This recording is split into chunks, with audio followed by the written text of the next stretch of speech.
ಯಲ್ಲಾಪುರ ತಾಲೂಕಿನ ಚಂದಗುಳಿಯ ಶ್ರೀ ಸಿದ್ಧಿವಿನಾಯಕ ದೇವಸ್ಥಾನದಲ್ಲಿ ಚಾತುರ್ಮಾಸ್ಯ ವ್ರತ ಆಚರಿಸುತ್ತಿರುವ ತುರುವೇಕೆರೆಯ ಶ್ರೀ ಪ್ರಣವಾನಂದ ತೀರ್ಥ ಸ್ವಾಮಿಗಳ ಸಮ್ಮುಖದಲ್ಲಿ ಸಂಗೀತ ಕಾರ್ಯಕ್ರಮ ನಡೆಯಿತು. ಗಾಯಕರಾದ ಗಣಪತಿ ಹೆಗಡೆ ಯಲ್ಲಾಪುರ ಹಾಗೂ ಗಣೇಶ್ ಹೆಗಡೆ ನೇರ್ಲೆಮನೆ ಗಾಯನ ಪ್ರಸ್ತುತಪಡಿಸಿದರು.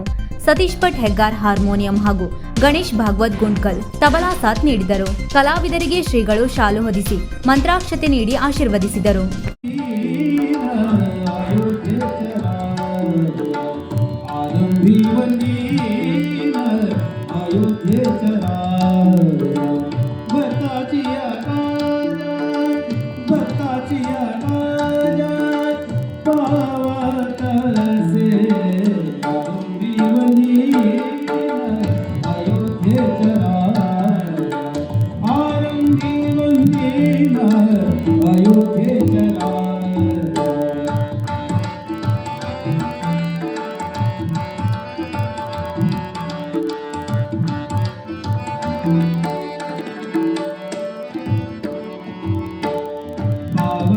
ವೀಕ್ಷಕ ಮಹಾಪ್ರಭುಗಳೇ, ನಮ್ಮ ಚಾನೆಲ್ ಅನ್ನು ಸಬ್ಸ್ಕ್ರೈಬ್ ಮಾಡಿ, ಶೇರ್ ಮಾಡಿ, ಪ್ರೋತ್ಸಾಹಿಸಿ.